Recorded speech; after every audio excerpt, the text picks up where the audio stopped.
लखनऊ नगर निगम चेन्नई और हैदराबाद के इसी पैटर्न पर लखनऊ की व्यवस्था लागू करना चाहता है, चाहे वो सफाई हो, चाहे कूड़ा निस्तारण हो या शहर में लाइटिंग की व्यवस्था हो। ये चेन्नई और हैदराबाद की तर्ज करना चाहता है। इसके लिए महापौर के नेतृत्व में प्रतिनिधिमंडल गया था, जो वापस आ गया।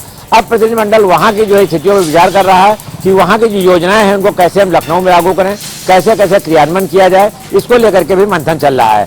अभी महापौर सुषमा खरकवाल ने बताया है कि जो वो जल्द ही इसको नए सिरे से विचार करेंगी और जो टीम गई उसके साथ दिल्ली से वापस आने के बाद बैठक करेंगी और बैठक करके देखेंगे लखनऊ में क्या क्या चरणबद्ध तरीके से लागू किया जाता है, जिससे आम लोगों को फायदा मिले और ज्यादा से ज्यादा लोग उसका फायदा उठा सकें।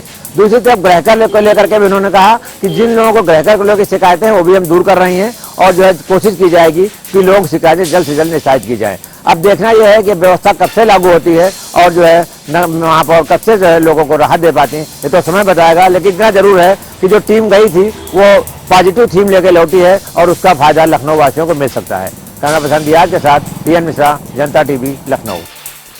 इलाहाबाद जनपद के जसवंतनगर विधानसभा में एक बार फिर समाजवादी पार्टी के राष्ट्रीय महासचिव शिवपाल सिंह यादव एक निजी कार्यक्रम में पहुंचे। उन्होंने मीडिया को सवालों पर बताया कि जिस तरीके से किसान आज परेशान है, पूरी तरीके से किसान का जो आंदोलन था, पहले भी आंदोलन हुआ था जिसमें 700 किसानों की मौत हुई थी, लेकिन किसानों की मांग पूरी न होने के बाद एक बार फिर लगातार किसान अपनी जो है मांगों को लेकर एक बार फिर प्रदर्शन करने में जुटे हैं। वहीं पूरी तरीके से किसानों पर भाजपा सरकार अत्याचार करती नजर आ रही है। उन्होंने पूरी तरीके से आंसू गैस एवं लाठीचार्ज किया है। जिस तरीके से देखा जाए किसान एक अन्नदाता माने जाते हैं, लेकिन किसानों पर पूरी तरीके से भाजपा सरकार एक अत्याचार करती हुई नजर आ रही है। अब देखना ये होगा कि आने वाले 2024 को लेकर किस तरीके से किसान इसका जवाब देंगे, क्योंकि सैकड़ों किसान अभी भी जो है लाठी चार्ज इन पर हो रहा है, परेशान हो रहे हैं, आंसू गैस छोड़े जा रहे हैं। तो लगातार किसान अपनी एक धरना प्रदर्शन अपनी मांगों को लेकर दिल्ली में कूच करते हुए नजर आ रहे हैं, लेकिन उन पर पूरी तरीके से रोड जाम किया जा रहा है, रोडों पर जो अत्याचार किया जा रहा है। अब ये देखना होगा कि आखिर जिस तरीके से किसानों पर भाजपा सरकार अत्याचार करती नजर आ रही है, कितना जो है लगातार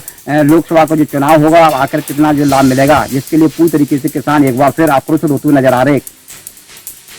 रेलवे जीआरपी को एक बड़ी सफलता मिली है। आपको बता दें, ट्रेनों से बहला फुसलाकर यात्रियों को टेम्पो में आधे दाम पर बैठाकर गंतव्य तक पहुंचाने की ठेका लेते थे और यात्री पूरी तरीके से उनके लालच में आ जाते थे और पहले से टेम्पो में दो उनके सदस्य यानी कि जो लुटेरों के सदस्य थे, 2 सदस्य पहले से बैठे रहते थे और 2 सदस्य रास्ते में मिलते थे और बाकायदे उनके सामानों को लूट लिया करते थे। आपको बता दें कि एसपी जीआरपी अवधेश सिंह ने बताया कि किस तरीके से ये लुटेरे यात्रियों को बेवकूफ बनाकर उनके माल को हड़प लिया करते थे।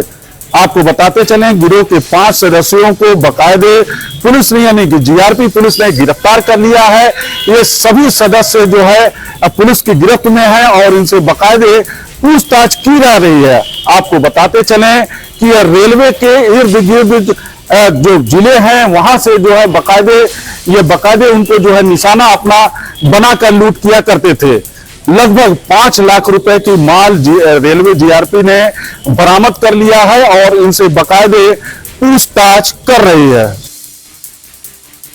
रक्तदान के प्रति लोगों को जागरूक करने के उद्देश्य से आज लखनऊ स्थित लोक बंधु राजनारायण चिकित्सालय में सीनियर सिटीजन सेकंड इनिंग के सहयोग से रक्तदान शिविर का आयोजन किया। रक्तदान शिविर जो प्रारंभ हुआ वो वहां के जो निदेशक थे डॉक्टर सुरेश चंद्र कौशल ने उसका प्रारंभ किया। मौके पर सीएमएस डॉक्टर राजीव दीक्षित और साथ ही साथ चिकित्सा अधीक्षक डॉक्टर अजय शंकर त्रिपाठी वहां पर मौजूद रहे और उन लोगों ने रक्तदान की ये जो आज कैंप लगा था इसको प्रभावी ढंग से इसको सकुशलता से वहां पर संपन्न कराया। साथ ही साथ इसका जो रक्तदान का उद्देश्य था वो था लोगों में जो रक्तदान के प्रति जो भय है, ये इस भय की रक्त देने से कोई कमजोर हो जाएगा या रक्त देने से किसी प्रकार की दिक्कत होती है, इस भ्रम को दूर करना मेन था। रक्तदान के इस सम्मेलन में आज 20 यूनिट रक्त लगभग वहां पर लोगों ने दान किया। वहां पर मौजूद अजय शंकर त्रिपाठी ने लोगों का धन्यवाद देते हुए इस बात की सराहना भी की कि क्षेत्रीय अस्पताल में इस तरह का ये लोक बंधु राजनारायण चिकित्सालय ऐसा है कि जिसमें अभी हाल में ही ब्लड बैंक शुरू हुआ है, लेकिन ब्लड बैंक शुरू होने के बाद लोगों में जागरूकता इतनी कि कि इस तरह के कैंप लोग लगा रहे हैं और कहीं ना कहीं इसका लाभ जो है वहां आने वाले मरीजों को मिल रहा है। जैसा कि अभी हाल में ही जब वायरस या किसी तरह की संक्रामक रोग फैल रहे हैं तो प्लेटलेट की भी आवश्यकता हुई थी, तो उन्होंने बताया कि कहीं ना कहीं रक्तदान से इस तरह की जो लोगों की आवश्यकता है ये भी पूर्ण हो रही है। कहीं ना कहीं इस तरह के आयोजनों से लोगों में जागरूकता तो रक्तदान के प्रति आ ही रही, पर देखने वाली बात यह है कि कहां तक लोग इसमें और जागरूक होकर के दूसरों की जान बचाने के लिए आगे बढ़ते हैं, ये तो आने वाला वक्त ही बताएगा। कैमरा पर्सन रियाज के साथ सत्यव्रत शुक्ल, जनता टीवी, लखनऊ।